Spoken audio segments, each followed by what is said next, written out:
Assalamualaikum warahmatullahi wabarakatuh dan salam sejahtera murid-murid semua.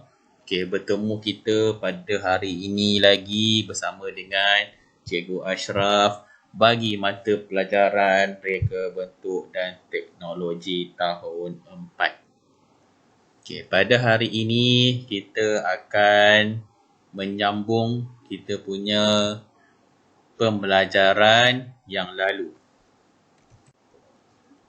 Okey, pembelajaran kita yang lalu adalah mengenai keselamatan bengkel. Ini adalah standard kandungan, standard pembelajaran dan objektif kita pada hari ini. Okey, kita pergi kepada objektif kita pada hari ini. Okey, objektif kita pada hari ini ialah murid dapat menyatakan maksud simbol dan tanda keselamatan. Yang kedua, murid dapat melakukan langkah-langkah yang perlu diambil jika berlaku kemalangan di bengkel. Okay, kita pergi kepada simbol dan tanda keselamatan. Okay. Simbol dan tanda keselamatan dia adalah merupakan lambang atau pernyataan untuk memberikan peringatan tentang bahaya yang mungkin berlaku jika kita tidak mematuhinya. Okay, kalau kamu boleh tengok dalam rajah ni, dia memberi maksud warna pada simbol dan tanda keselamatan. Okay, dalam rajah ni dia menjelaskan untuk 5 warna. Tengok warna yang pertama, warna merah.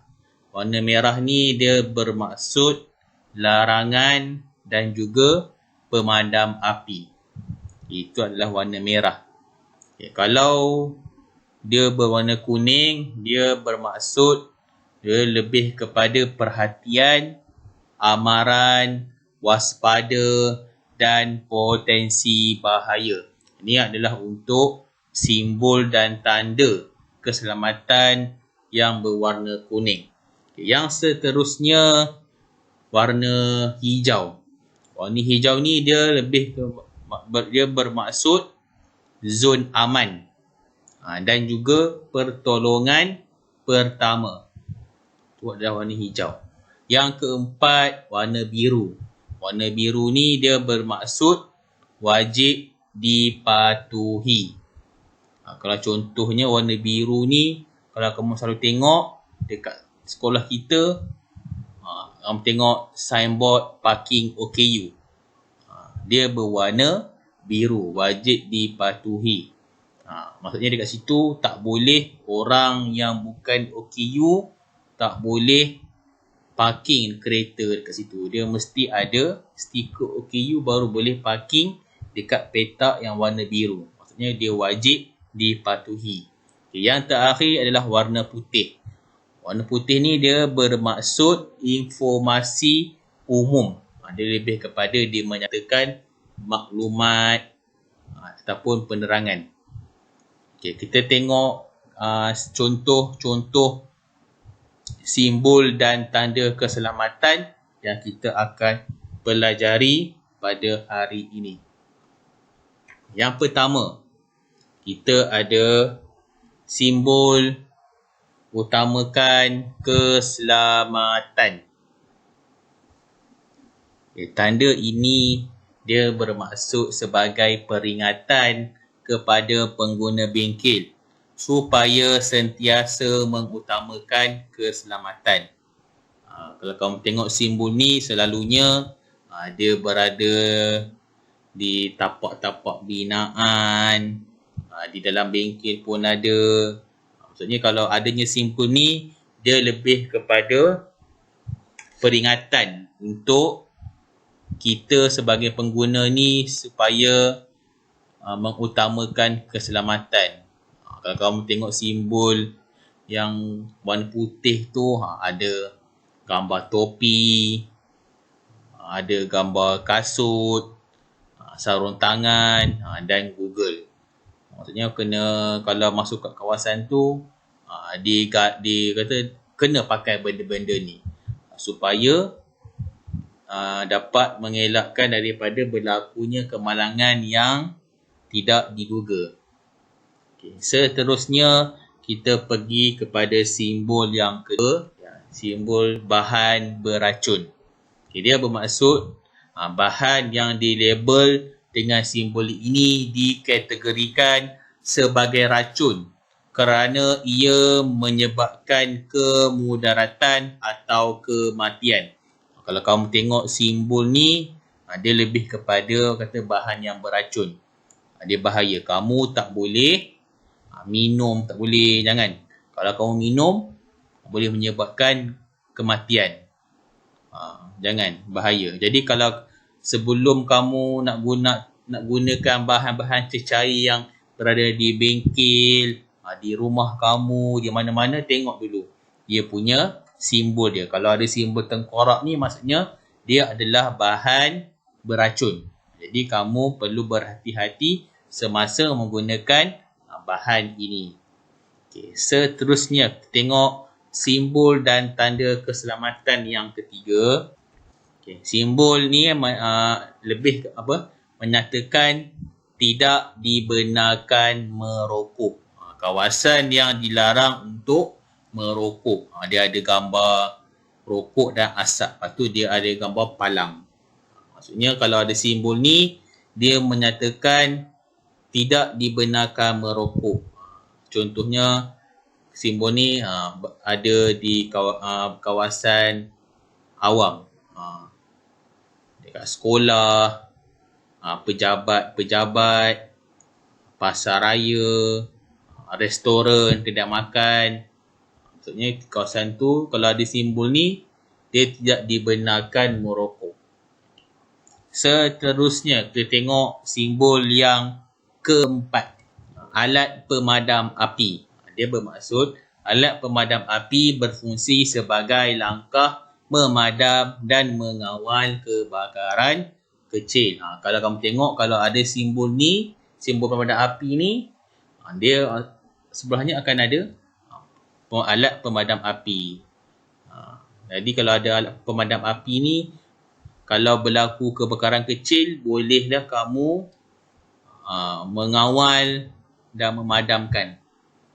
Kalau kebakaran besar ni, kamu kenalah telefon bomba, suruh datang. Jadi kalau kebakaran kecil, kamu boleh menggunakan alat pemadam api. Jadi kalau kamu tengok simbol ni, ini adalah simbol menyatakan alat pemadam api. Selalunya dekat sekolah ada, dekat pejabat-pejabat, bangunan-bangunan ada, dekat pasar raya ada, dia mesti ada. Memang wajib ada. Semua tempat mesti ada alat pemadam api. Dekat rumah pun, kalau boleh, belilah yang kecil. Sekiranya berlaku apa-apa kebakaran kecil, kita boleh padam dan kawal daripada merebak dengan lebih besar lagi. Okay. Seterusnya, kita tengok simbol yang seterusnya, bahan mudah terbakar.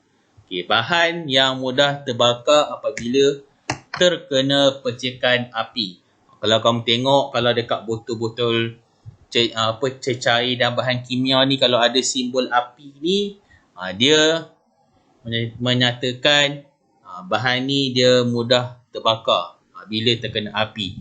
Contohnya minyak, tina, itu adalah contoh-contoh bahan yang mudah terbakar kalau kena api. Jadi kamu kalau guna benda ni, janganlah guna dekat dengan api. Macam minyak, kalau kamu nyalakan api, dia boleh terbakar. Macam gas pun dia mudah terbakar. Kalau kamu tengok dekat tong gas rumah kamu tu, dia ada simbol api ni. Maksudnya kalau terkena api, dia boleh terbakar. Okay, yang seterusnya, simbol yang seterusnya, murid perlu berhati-hati masa menggunakan kawasan ini.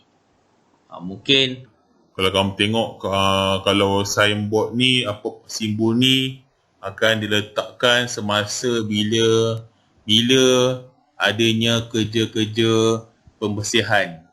Contohnya cuci cuci lantai, bersihkan tandas. Dia akan letakkan papan lantai licin. Maksudnya kamu perlu berhati-hati semasa berada di kawasan ini. Takut kamu tergelincir. Yang seterusnya, tanda keluar. Dia menunjukkan tanda untuk laluan keluar daripada bengkel. Kalau kamu tengok ada simbol warna hijau dan ada orang ni, ini adalah simbol tanda keluar. Kalau kamu tengok selalunya dia akan berada di atas pintu. Atas pintu ada. Kalau kamu tengok dekat pasar raya ada, dekat bangunan-bangunan pun ada. Ini adalah tempat tanda keluar. Bila kecemasan, kamu boleh keluar dekat kawasan pintu yang ada tanda keluar ni. Okey, yang seterusnya, kita tengok simbol dan tanda tempat berkumpul. Okey, kawasan berkumpul apabila berlaku kecemasan. Okey, ini adalah dia punya simbol dia. Kalau kamu tengok ada gambar orang, betul ada tulis tempat berkumpul. Maksudnya dekat situ ada tempat kita berkumpul sekiranya berlaku kecemasan seperti kebakaran, bencana alam ataupun latihan kebakaran. Situ adalah tempat berkumpul. Selalunya tempat berkumpul ni dia akan ambil kawasan yang luas dan jauh dari bangunan-bangunan yang berisiko untuk terkena bencana. Okay, yang seterusnya, yang terakhir sekali adalah simbol jagalah kebersihan.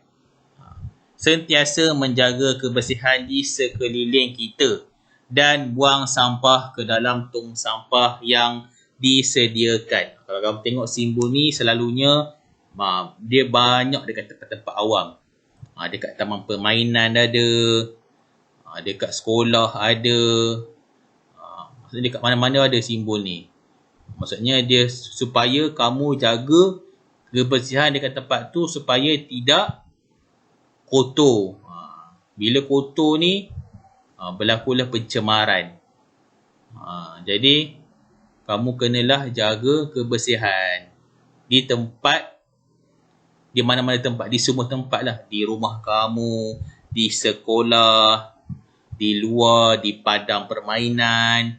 Kamu kena jaga kebersihan. Tak semestinya di sekolah sahaja kamu jaga kebersihan.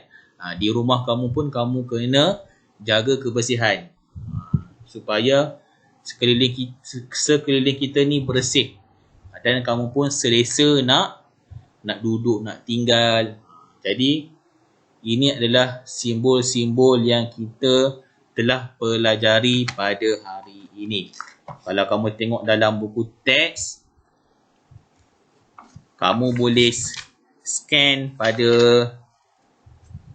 simbol QR code tu. Kamu boleh tengok. Muka surat 7, kamu boleh imbas QR code tu. Dia tunjuk lagi banyak simbol-simbol dan tanda keselamatan yang ada. Cuma untuk kamu tahun 4 ni, kamu belajar yang ini sahaja.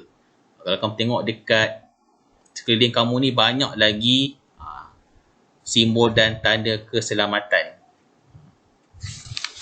Okey, seterusnya kita pergi kepada tajuk yang seterusnya, iaitu langkah-langkah yang perlu diambil sekiranya berlaku kemalangan di bengkel. Kemalangan boleh berlaku bila-bila masa sahaja, sama ada sengaja atau tidak sengaja.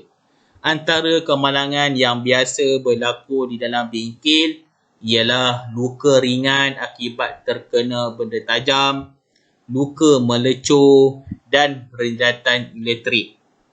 Guru dan murid perlu sentiasa bersedia sekiranya berlaku kemalangan di bengkel. Antara langkah-langkah yang perlu diambil sekiranya berlaku kemalangan di bengkel ialah seperti berikut. Okey, untuk tajuk ni kamu akan diterangkan 3 jenis rawatan. Rawatan awal sekiranya kamu terkena kemalangan ni. Okey, kita tengok rawatan yang pertama. Okey, rawatan yang pertama iaitu merawat luka ringan. Luka ringan ni contohnya kamu terkena benda tajam. Kamu terkena pisau, terkena kaca, terkena kepingan besi. Luka ringan lah, kecil. Yang pertama, bersihkan luka dengan antiseptik. Antiseptik ni dia untuk membuang kuman, membunuh kuman yang berada di tempat yang tercedera tu. Kalau tak buang kuman, nanti takut boleh menyebabkan jangkitan kuman. Bila kamu dah sapu dengan antiseptik, kamu yang kedua sapukan luka dengan iodin. Okey, dah sapu dengan iodin. Yang ketiga, balutkan luka dengan kain kasar, kain gauze dan plaster. Kamu dah sapu iodin, kamu balut dengan kain kasar ataupun dengan plaster. Dan bila kamu dah balut tu, kalau kamu rasa luka kamu tak sembuh ke, kamu boleh pergi ke klinik untuk mendapat rawatan yang selanjutnya. Sekiranya luka kamu tu besar, kamu kena pergi klinik ataupun hospital untuk merawat. Jangan dibiarkan kecederaan tu. Takut nanti dia lebih teruk, menyebabkan jangkitan kuman. Okay, jadi kalau berlaku kecederaan luka ringan, ini adalah langkah-langkah yang boleh kamu lakukan. Okay, seterusnya kita tengok rawatan yang kedua, iaitu rawatan untuk luka melecur. Melecur ni contohnya kamu terkena minyak panas. Kamu masak-masak dalam bengkel tu, tiba-tiba kamu terkena minyak dekat tangan kamu tu. Jadi apa yang perlu kamu buat? Yang pertama, siram kawasan yang melecur di bawah aliran air. Kamu ambil tangan yang terkena melecur tu, kamu lalukan di bawah air. Air dekat sinki lah, kamu lalukan air. Kemudian kamu sapukan krim atau lotion yang sesuai untuk merawat kelecuran. Dia tak semua krim yang boleh. Kamu kena guna krim yang khas untuk merawat kelecuran. Kalau kamu tak ada krim atau lotion, kamu boleh cari, kalau rawatan tradisional, dia gunakan aloe vera. Dia gunakan aloe vera ataupun dia panggil lidah buaya. Sebab dia sejuk. Kalau ada setengah orang tu, dia sapu dengan ubat gigi, apa semua yang sesuai dengan yang sesuai untuk merawat kelecuran. Bila kamu dah sapu krim atau lotion, pergilah berjumpa dengan pegawai perubatan dengan segera untuk rawatan yang selanjutnya. Jadi ini adalah langkah-langkah untuk kamu merawat luka melecur. Okay. Yang ketiga, kita pergi yang ketiga. Okay, terkena renjatan elektrik. Okay, renjatan elektrik ni dia selalunya dekat punca-punca elektrik. Contohnya dekat suis, dekat plug. Kadang-kadang tu ada kawan-kawan kamu tu dia ambil besi, dia cucuk dekat lubang tu, tak boleh, bahaya. Jangan. Kalau tangan basah-basah tu jangan pegang suis. Pastikan tangan kering baru tekan suis. Takut nanti kalau tangan kamu basah, bila kamu pegang suis, dia akan mengalihkan arus elektrik. Lepas tu berlakulah renjatan elektrik. Bahaya. Jadi jangan dekat pelak tu jangan jangan main dekat pelak.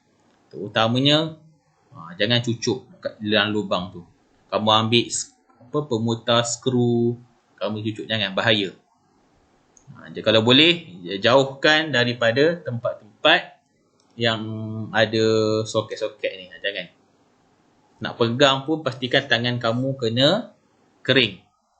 Kita tengok yang pertama, apa yang kamu perlu buat sekiranya ternampak kawan kamu terkena renjatan elektrik. Okay, yang pertama, jangan sentuh mangsa.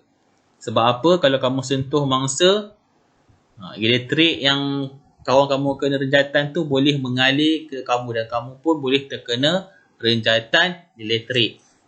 Jangan pegang. Yang kedua, kamu alihkan mangsa daripada punca renjatan menggunakan bahan penebat. Okay, bahan penebat ni contohnya getah, kayu. Maksudnya benda yang tak mengalihkan arus elektrik. Kalau kamu gunakan benda yang boleh mengalihkan arus elektrik, contohnya kamu guna besi, kamu pun boleh terkena renjatan elektrik.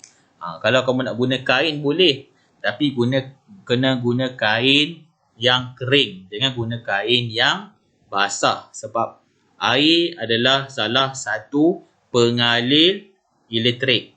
Dia bukan penebat. Jadi kamu yang paling sesuai dengan kamu, kalau kamu lelaki pakai tali pinggang, kamu boleh gunakan tali pinggang. Kamu tarik mangsa daripada punca renjatan. Kalau tak ada tali pinggang, kamu boleh alihkan dengan gunakan kayu. Kamu guna batang penyapu, pembaris kayu yang panjang tu, kamu alihkan mangsa.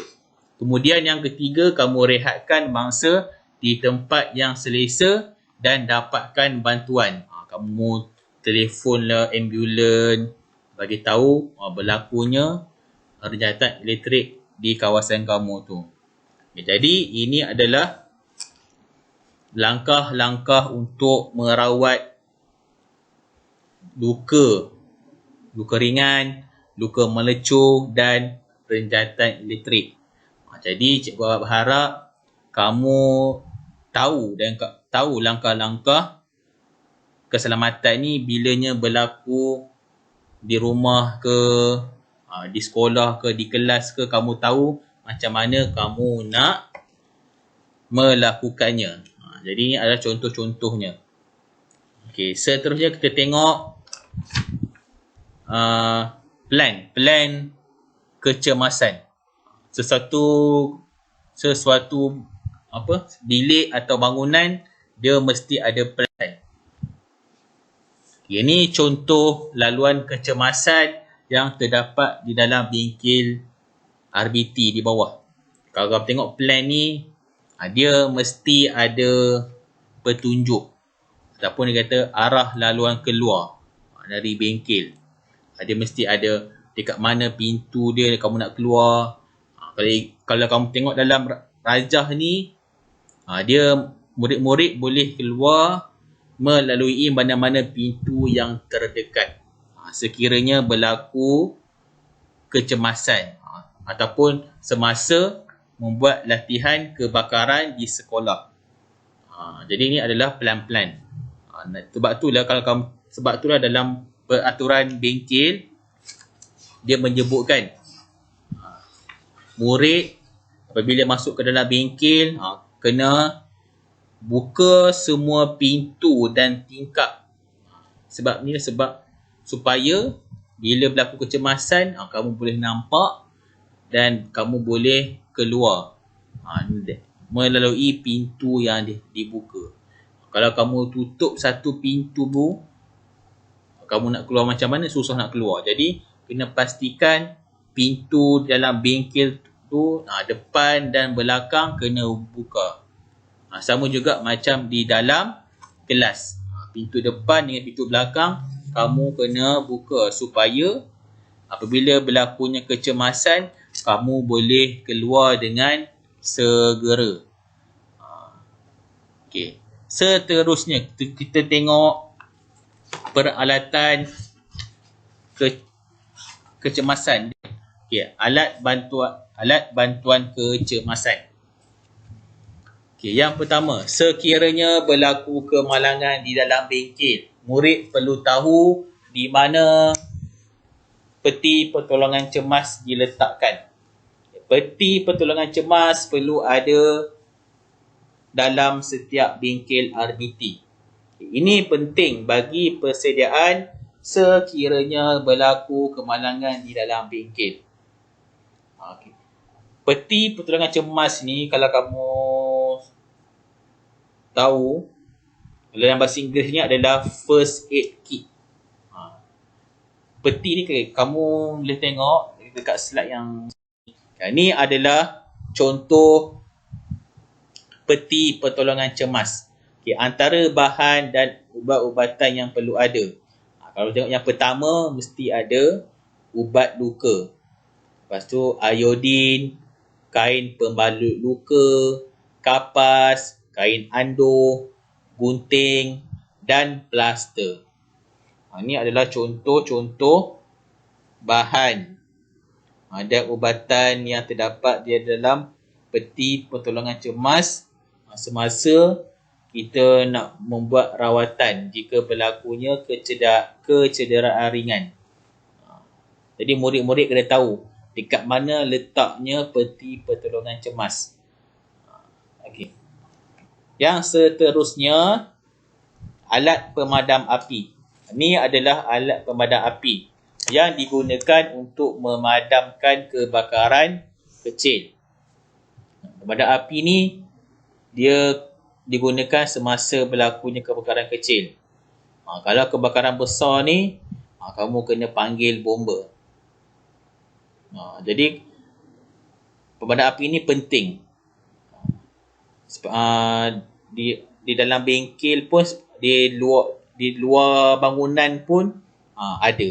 Di sekolah-sekolah, kalau kamu tengok dekat luar kelas tu, setiap aras tu akan ada alat pemadam api.